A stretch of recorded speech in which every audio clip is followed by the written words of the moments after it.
유명한 그 무신론 철학자 인거솔이라고 하는 사람이 이 광장에 사람들을 모여서 무신론을 강의를 했어요. 무신론을 강의하고서 굉장히 흥분해서 갑자기 이제 시계를 풀어서 놓고서는 하나님에 대한 유명한 도전장을 냈습니다. 내가 앞으로 5분 동안 시간을 주겠어. 나는 5분 동안 당신을 저주할 것이요. 당신이 살아있다면 나에게 저주를 해보시오. 나를 벌해보시오. 이렇게. 그리고서는 5분 동안 계속해서 이제 저주를 막 한 거예요. 하나님을. 모독하는 발언을. 그리고 5분이 지나자 목소리를 더 높여서 뭐라 그랬어요? 여러분 보셨죠? 이만하면 하나님이 존재하지 않는다는 사실을 충분히 입증되지 않았을까요?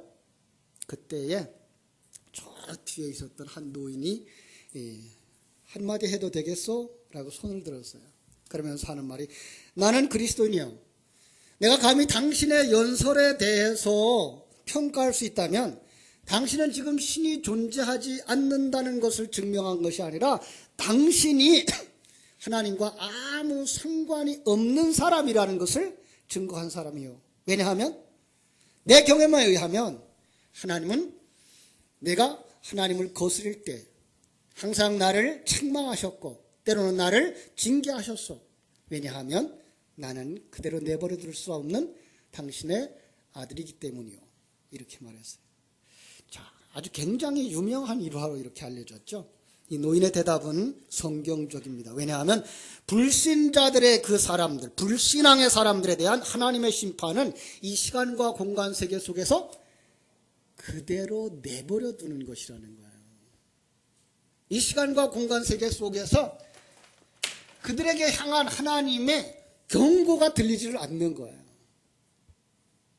우리는 그렇게 생각하죠. 우리가 하나님이 계시다면 왜 저런 사람들을 그냥 내버려 두지? 이런 생각을 하고 하나님이 살아계시면 분명히 징계할 거야, 저주할 거야 라는 이 짧은 생각을 가지고 이 짧은 시간과 공간 속에서 하나님이 그들에게 징계를 하고 벌을 주고 어떤 화가 임하는 것을 기대하죠.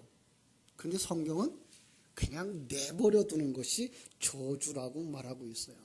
그렇죠? 24절 보겠습니다.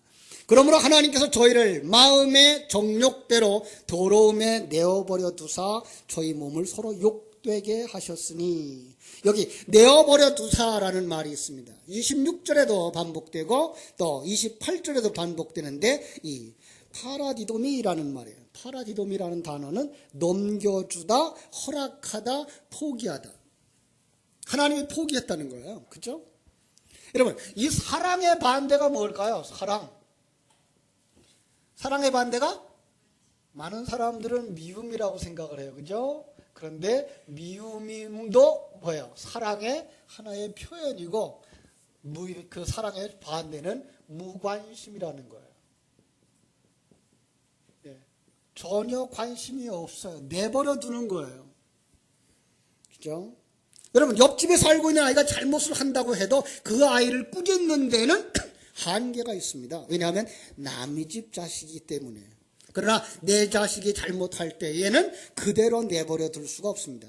그래서 이야기를 해서 설득을 하고 그 다음에 호소를 하고 그래도 말을 듣지 않고 제멋대로 하면 어떻게 돼요?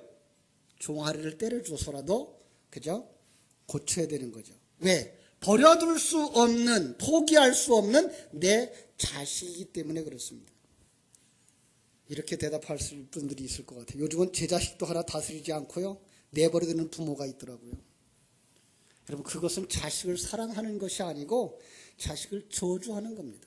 내버려두면 안 되는 겁니다. 야단을 쳐서라도 앉혀놓을 자리에 앉혀놔야 되고, 할 일을 하게 해야 되는 것이 부모의 책임인 것이고 그 아이를 사랑하는 모습이라는 겁니다. 그런데 우리는 사랑 그러면 모두가 다 수용되어지는 것이 사랑이라고 생각을 하는 이런 오해 속에 지금 빠져들어가고 있습니다.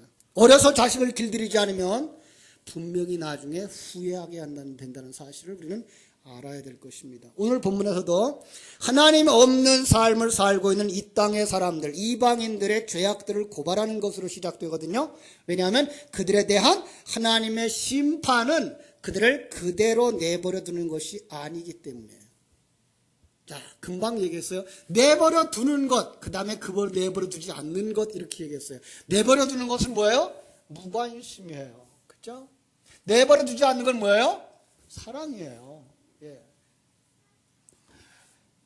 성경이 그렇게 말하는 히브리서도 징계는 다 받는 것이오늘 징계가 없으면 사생자여 버리운 자니라. 사생자예요. 사생자라는 말은 무슨 뜻이에요? 하나님의 자식이 아니라는 뜻이에요. 그러면 하나님의 자식은 사랑하기 때문에 어떻게 한다고요? 징계도 하시고 채찍질 하신다고요.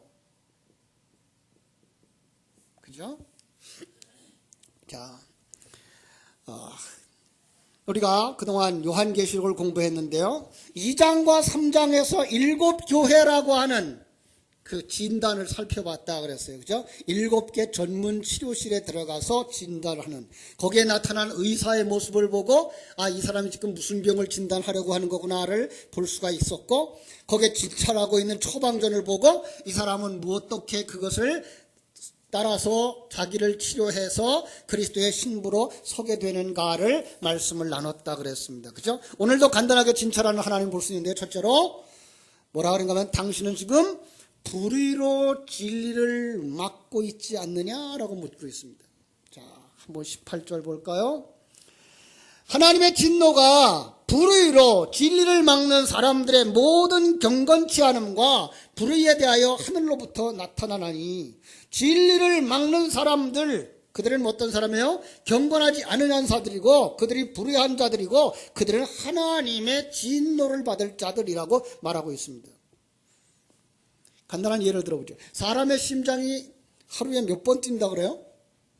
10만 번을 뛴다네요. 대단해요. 그죠? 1분간에도 피를 4리터씩 보낸대요. 심장에서. 그러니까 우리 기계가 대단한 거예요. 하나님 얼마나 잘 만들었으면 아직 한 번도 수리를 안 했는데 아직까지 심장이 돌아가고 있어요. 그죠? 만약에 이 혈관이 머리에서 딱 막혔다. 어떻게 되죠? 중풍이 오고, 그죠? 뇌졸중이 오고 전신마비가 일어나는 거예요. 하나님이 우리에게 진리의 말씀을 주셨을 때 이 진리가 우리의 삶 전체로 흐르게 돼야 되는데 거기서 가로막는다는 거예요. 뭐가? 불의가 이 진리를 가로막는다는 거예요. 자, 성경이 말하고 있는 진리가 뭡니까? 하나님의 존재, 하나님의 계획, 하나님이 나와 함께 하심, 그리고 하나님이 내 안에서 일하심에 대한 것을 소상하게 가르쳐주고 있는 거예요. 이게 진리예요. 이 속엔 뭐가 이미 들어가 있어요? 예수 그리스도의 십자가의 죽으심과 부활이 들어가 있는 거예요. 그래서 우리가 하나님의 자녀가 되어졌고 하나님이 우리와 함께 하시고 계신 것을 알게 되어진 거죠. 이 진리가 전파되어지는데 이 진리를 거절하고 기피하고 고의적으로 이 진리를 거절하는 사람들이 나타나는 거예요. 그게 20절 말씀. 창세로부터 그의 보이지 아니하는 것들 곧 그의 영원하신 능력과 신성이 그 만드신 만물에 분명히 보여 알게 되나니 그러므로 저희가 핑계하지 못할지니라. 그 속에 나타나 있는 창조주 하나님. 그러니까 진리를 우리가 듣고 설교를 들으면서 나타나는 하나님, 입술로는 뭐예요? 고백을 한다는 거예요. 입술로는 전능하신 하나님, 천지를 창조하신 하나님, 우주와 만물을 섭리하시고 하나님의 사람들을 경륜하시는 하나님. 그런데 그분의 계획에 대해서, 그분의 일하심에 대해서 묵상하지 못한다는 거죠. 예. 오늘날 시간에도 그런 얘기를 했습니다마는 아직도 어린 신앙의 사람들은 하나님의 사랑 그러면 뭐예요? 나에게 잘 되는 일, 잘 해주는 것들만이 사랑이라고 여기는 거죠. 그런데 조금 성장한 사람들은 야단을 쳐서 바르게 세워주는 것이 사랑이라고 하는 것을 깨달아 아는 것이죠. 뿐만 아니라 우리가 금방 먹을 것만 주는 것이 사랑이 아니라 미래를 위해 준비하게 하고 그리고 그 건강한 삶을 살아갈 수 있도록 우리를 내몰아서 독립할 수 있게 해주고 생활할 수 있도록 해주시는 것이 바로 사랑이라는 것을 알게 되는 거죠. 마찬가지예요. 신앙생활 처음 시작했을 때는 하나님은 우리에게 잘해주시는 것만 생각해요. 구원해 주신다고 하는 것, 기도 응답해 주신다고 하는 것, 형편을 더 나아지게 하신다는 것만 생각해요. 그러나 이제 우리가 더 큰 안목을 가지고 보니까 하나님이 어마어마한 계획을 가지고 우리를 인도하고 계시다는 게 보이는 거예요. 그래서 우리가 이 세상 살아가고 있는 것이 정말 복이라고 하는 것들을 깨달아 알며, 처음에는 사망의 음침한 골짜기를 지나는 것이 고역스럽고 힘들어요. 이스라엘 백성들이 광야를 지나는 것처럼 힘들어요. 그런데 그 과정을 거쳐서 우리가 하나님의 아들로 완성되어지는 걸 보면서 어떻게 변해요? 아, 이 광야길도 은혜구나가 느껴지는 거예요. 그죠? 좋은 일만이 우리에게 있어서 참 감사의 조건이 아니라, 이제 우리가 눈이 열려지고 나서 하나님의 뜻을 깨달아 알고 나면 하나님이 이렇게 우리를 힘들게 하시고, 이런 일 저런 일 만나게 하시고, 이런 사건 저런 사건을 부닥치게 하면서 나를 만들고 있다는 것이 보여질 때 우리는 이 풍랑인연하여서 더 빨리 갑니다. 찬송하게 될 줄로 믿습니다. 그런데 사람들이 이게 안 보이는 거예요. 이게 믿는다고 고백하는데 거기에 자기의 일생이 맡겨지는 걸 못하는 거예요. 그러니까 다시 말하면 지금 이것이 가장 좋은 겁니다. 지금 내게 상에 있어서는 하나님의 인도하심을 받고 가며 진리의 말씀을 듣고 가며 나를 만들어 가시는 하나님 앞에 부딪혀가는 이것이 가장 좋은 겁니다. 이 생각이 없는 거예요. 우리 연세 드신 어른들과 이제 토요일마다 모이는데 우리 나누는 얘기가 그 얘기예요. 연세 드셔서 기운이 떨어져 가고, 얼굴에 주름살이 많아져 가고, 머리가 휘어져 가고, 잘 가고 있는 겁니다. 거기서 하나님과 함께하는 걸 느끼지 못하는 사람은 죽음의 문턱을 넘어서서도 하나님과 함께하고 있는 걸 느끼지 못할지도 몰라요. 우리는 지금 하나님과 함께하고 있다는 사실을 아는 사람들이 되어져야 되는 거예요. 이게 믿음인 거예요. 여러분들 느껴지십니까? 성경은 그렇게 말합니다. 그것을 알지 못하는 자들은 불의로 진리가 막혀진 자들아. 두 번째로, 그들은 다른 말로 우상 숭배하는 삶을 산다라고 말하고 있어요. 21절부터 말하고 있는데요. 하나님을 알되 하나님을 영화롭게도 아니하고 감사치도 아니하고 오히려 그 생각이 허망하여지며 미련한 마음이 어두워졌나니 스스로 지혜 있다 하나 어리석게 되어 썩어지지 아니하는 하나님의 영광을 썩어질 사람과 새와 짐승과 기어다니는 동물 모양의 우상으로 바꾸었느니라. 자, 하나님이 보이지 않아요. 그러다 보니까 사람들은 어떻게 돼요? 하나님을 어떤 것으로 형상화하려고 한다는 것, 그걸 뭐라 그래요? 우상숭배라고 말하는 거예요.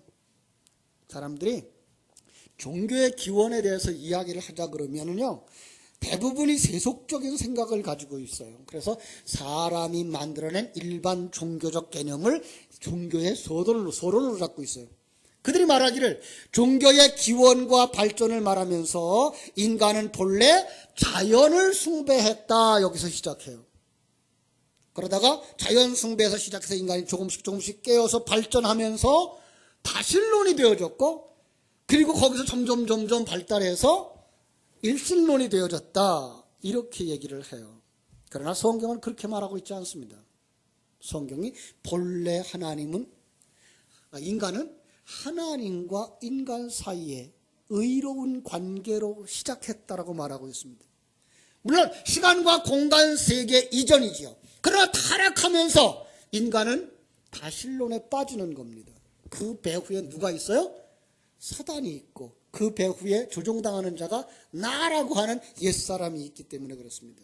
그래서 성경은 이것을 이렇게 증거합니다. 23절, 썩어지지 아니하는 하나님의 영광을 썩어질 사람과 새와 짐승과 기어다니는 동물 모양의 우상으로 바꾸었다, 어리석게도, 이렇게 말하고 있어요. 그렇죠? 하나님이 보이지 아니하니까. 여러분, 우리가 하나님을 믿는다고 하는 사실, 특별히 지금 우리의 상황 속에서 하나님이 지금 나와 함께하고 계시다는 이 사실에 대해서 보여지지 않아요.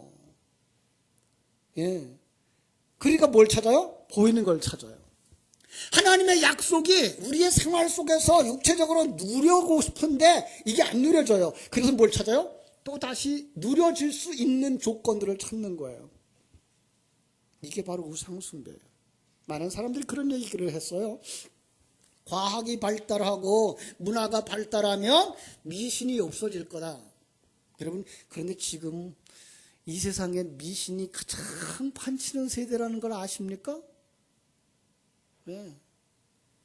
지금 서양에서부터 이 동양의 미신들을 지금 섬기는 쪽으로 돌아오죠. 단을 연구한다든지 그런 거 하면 이제 그들이 가지고 있는 뉴에이지라든지 이런 것들을 통해서 과학과 예술을 다 포장해가지고 미신 숭배하고 있는 거예요. 왜요? 인간은 종교적인 존재거든요.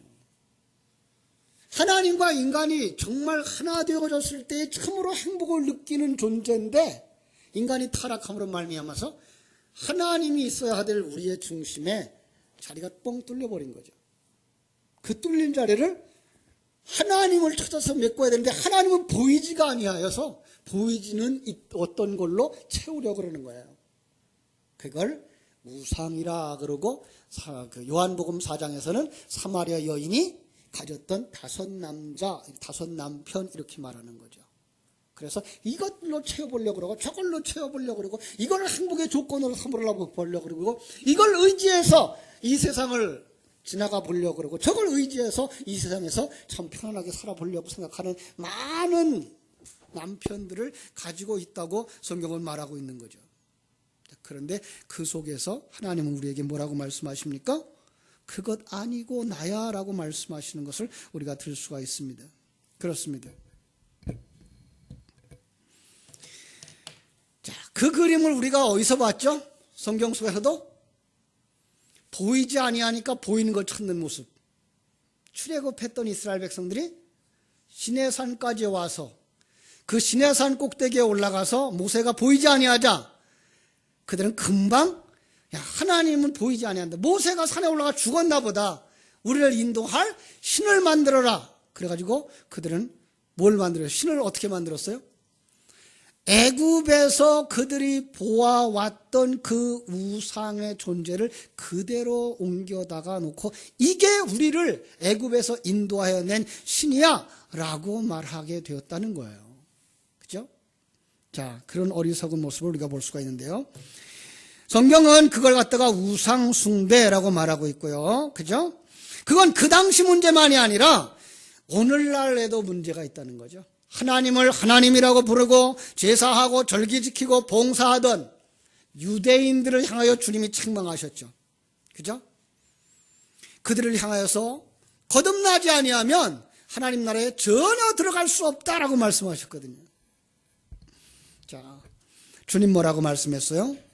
제자들을 향하여서도 나더러 주여 주여 하는 자마다 다 천국에 갈 것이 아니고 아버지의 뜻대로 행하는 자라야 들어가리라 그랬어요. 자, 많은 사람들이 여기서도 이제 글자를 그대로 보고 봐라 행함이 있어야지 라고 생각하는 윤리 도덕적이고 또 세상에서 사람들이 보여주는 행위를 찾는데 그 부분에 대한 이야기를 한번 보고 갑시다. 마태복음 7장 21절. 마태복음 7장 21절입니다.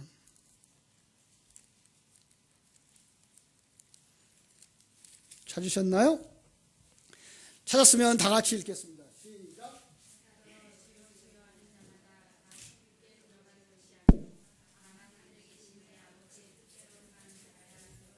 예, 거기 뜻대로 행하는 자라야 들어가리라 라고 말씀하신 그 말씀이 많은 사람들이 그냥 행동을 요구하느냐라는 말을 생각할 수 있는데 아니요, 그것보다 조금 더 앞으로 가셔 보시면 돼요. 조금 앞에 15절부터 20절의 말씀이 뭘 얘기하고 있는가 하면은 그 열매로 뭘 알아요? 나무를 알리라요.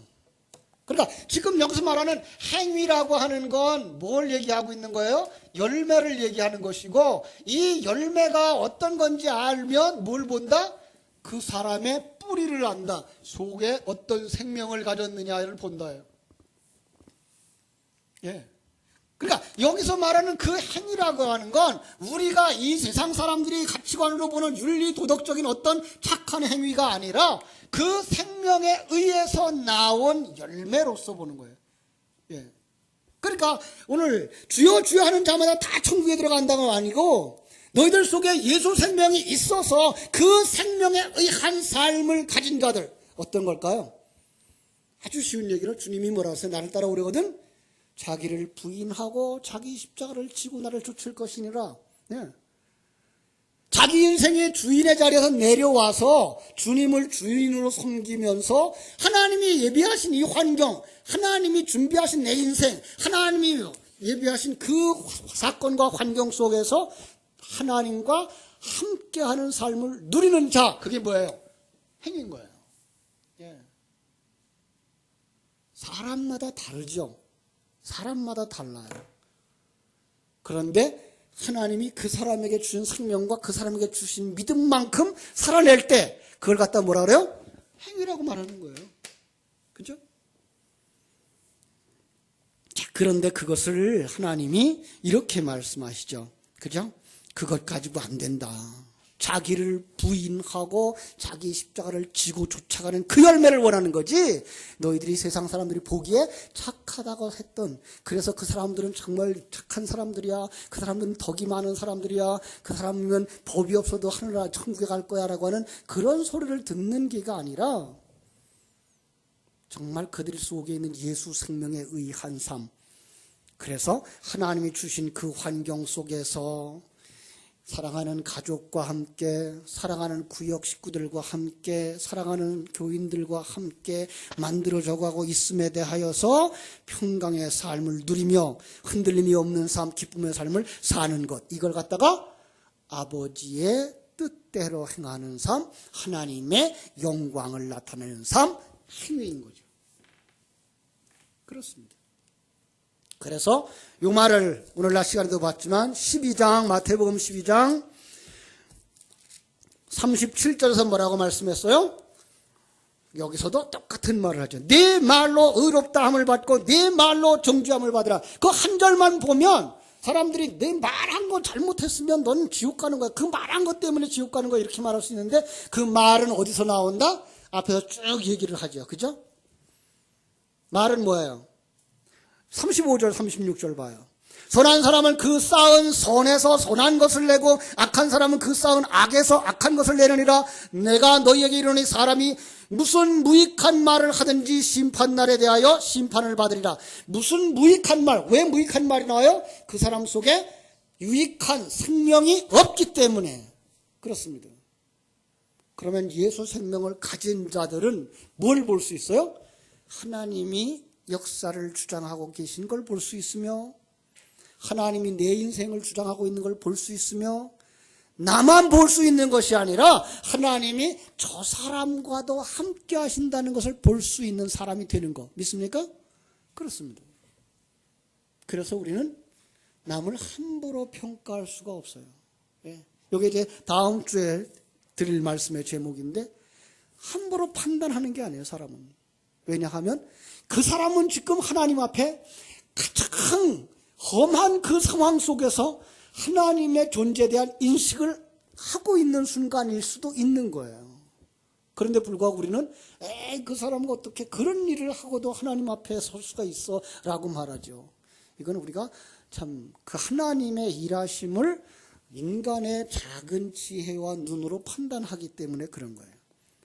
우리는 그걸 갖다가 뭐라 그래요?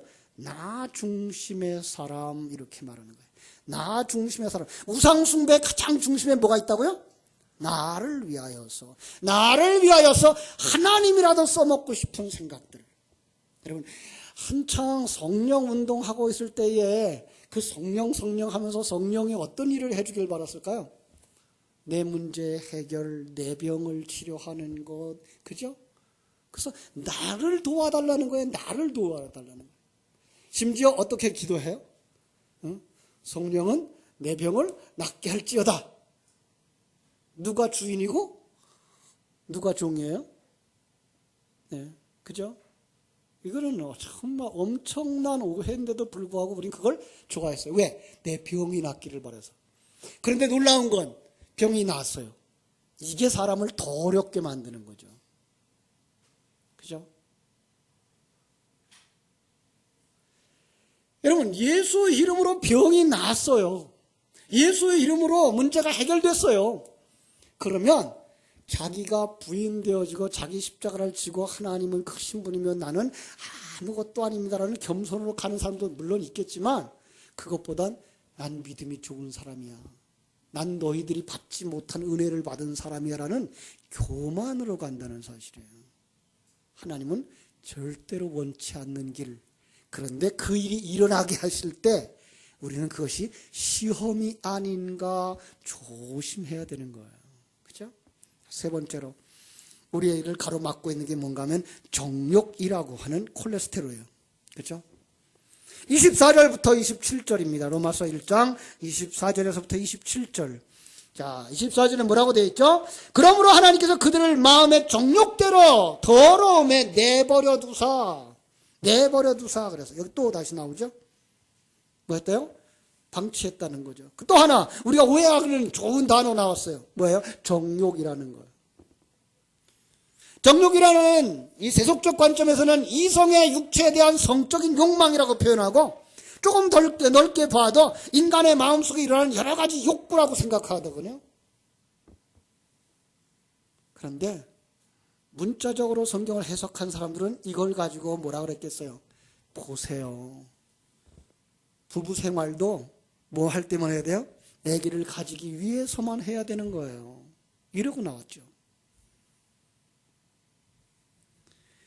심지어 오늘날 기독교인들조차도 이런 관계를 보아서 오늘 이 세상에 너무 그 성적인 범람함들이 와서 에이즈가 생겼고 동성연애가 생겼고 가장 큰 죄악들을 범하고 있다라고 생각을 해요.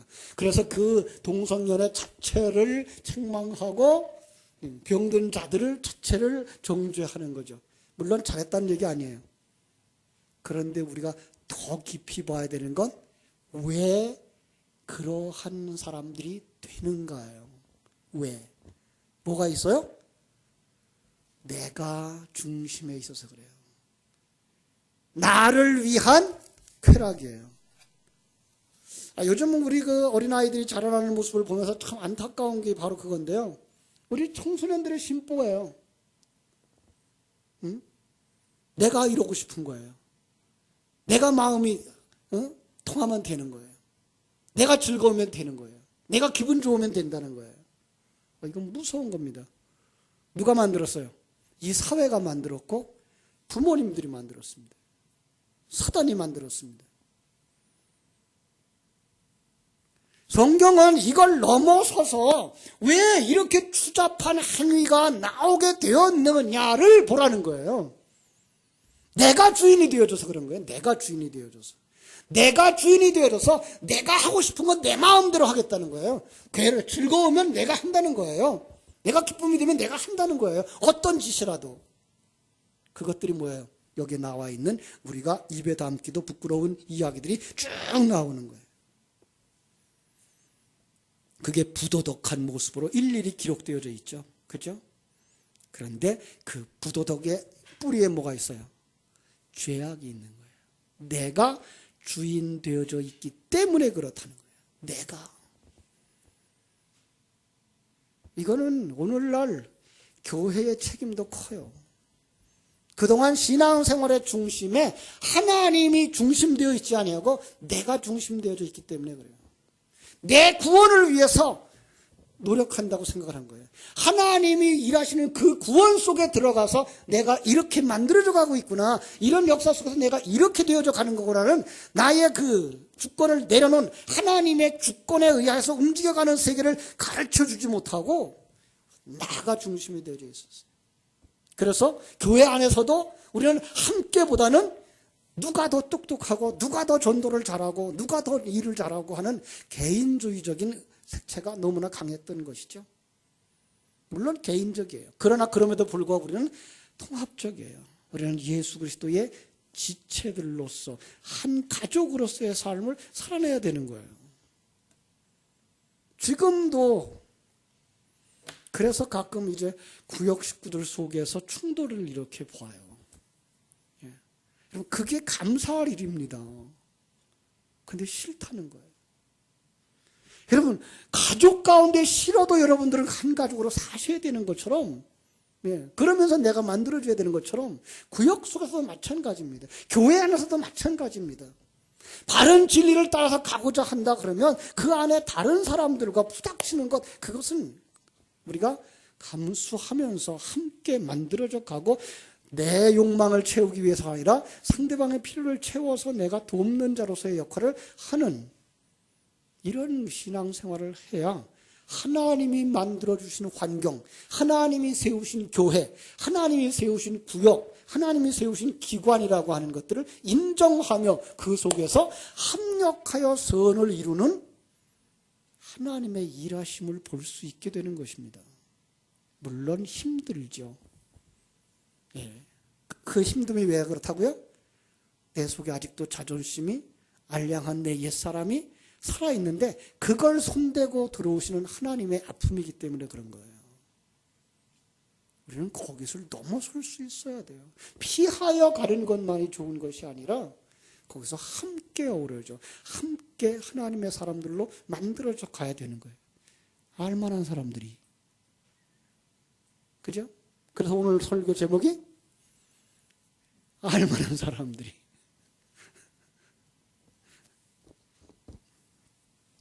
성경은 그냥 여기 나와 있는 추악이나 탐욕이나 악의나 시기나 살인이나 분쟁 이런 것들이 리스트가 쭉 나오면서 이런 것들이 나쁘다가 아니라 이런 것들이 왜 나오냐를 말하는 거예요. 왜 나오죠? 아직도 내가 주인이 되어 있기 때문에, 아직도 그 사람이 주인으로 서 있기 때문에 그 일이 나온다는 거예요. 그에게 계시록 3장 20절 말씀처럼 주님이 두드리고 계신 거죠. 데려와라. 내가 왕좌에 서를게. 그러면 너는 나로 더불어 먹고 나는 너로 더불어 살리라 하는 말씀을 우리가 기억해야 되는 거죠. 그래서 우리는 그 주인의 자리에서 내려와야 되는데 내 속에 나가 얼마나 많은지 몰라요. 사건 순간순간이 모두가 다 나로 가득 차 있어요. 그 모든 것들을 하나하나 내려놓고 부수고 그러기 위해서 주님이 철장을 가지고 말씀의 검을 가지고 생명과 진리의 말씀으로 우리 속에 들어올 때 그때 주님을 영접하고, 그죠? 주님을 모셔드려서 그분을 그냥 예수 믿어요, 내가 예수님을 내 안에 모셨어요가 아니라 정령 주인으로, 그분이 주권자로 인정하며 여러분의 환경과 사건을 맡기고 거기서 그대로 머무르면 게으름뱅이가 되어버려요. 이제는 어떻게 되죠? 그 속에서 하나님의 사명을 맡은 자로 서서 하나님이 주신 그 기회 속에서, 하나님이 주신 그 일터 속에서 최선의 삶을 다하여 하나님의 영광을 드러내는 자들이 되셔야 하는 것입니다. 이것이 바로 성도의 적극적인 신앙생활입니다. 여러분들 속에 이렇게 하나님의 주권을 인정하시되 또 하나 여러분에게 주신 기회, 여러분에게 주신 은사, 여러분에게 주신 능력 가지고 최선을 다해서 주를 섬기고 하나님의 영광을 드러내는 하나님의 사람들로 주 앞에 설 수 있게 되기를 주님의 이름으로 축원합니다. 기도하겠습니다. 하나님 우리 아버지 크신 사랑을 감사합니다. 우리의 많지 않은 날, 우리의 많지 않은 공간 속에서 정녕 하나님을 기뻐하는 자들이 될 수 있도록 도우시고 역사해 주시기를 간절히 소원합니다. 마음에 하나님 두기를 싫어했기 때문에 이렇게 악한 것들이 계속해서 올라온다라고 말씀합니다. 그래서 살인의 죄가 더 나쁘고 도둑질이 더 작은 죄가 아니라 도둑질하는 이유나 살인하는 이유나 간음하는 이유나 거짓말하는 이유가 다 내가 주인 되어졌기 때문에 모두 다 지옥에 간다라고 말씀하실 때 바로 무엇이 문제인가를 살펴볼 수 있는 저희들이 되게 하여 주시옵소서. 정녕 하나님이 주신 그 환경, 하나님이 허락하신 그 조건, 거기서 하나님이 주신 은사와 능력을 가지고 하나님의 사람으로 일어나 빛을 발할 수 있는 저희들이 다 되게 하여 주시기를 간절히 소원합니다. 우리가 정녕 마음이 하나 되어져 예배할 수 있게 해주시옵소서. 정녕 예배하는 시간, 다른 곳에서 다른 일들을 하는 것이 아니라 우리 크지도 않은 교회, 많지도 않은 숫자의 성도들은 예배할 때에는 온전히 예배할 수 있게 해주시고 또 일을 할 때 함께 일할 수 있게 해주시고 그래서 정말 가족 같은 교회, 그리스도의 지체들과 같은 교회가 되도록 역사해 주시옵소서. 그래서 성도들의 어려움이 바로 나의 어려움이고 성도들의 고통이 바로 나의 고통이 되어져서 그리스도 안에서 서로 격려해주고 붙들어주고 또 세워주고 이끌어주는 이러한 교회가 되도록 우리 하나님 두 손으로 축복해 주옵소서. 알만한 신앙생활을 했던 사람들 이제 그 지식으로 머물지 말게 해주시고 그것이 생명이 되어져서 이제 실제로 삶으로 살아나올 수 있는 생명이 있고 그리고 행함이 있는 복된 성도들이 다 되게 하여 주시옵소서. 예수님의 이름으로 기도하옵나이다. 아멘.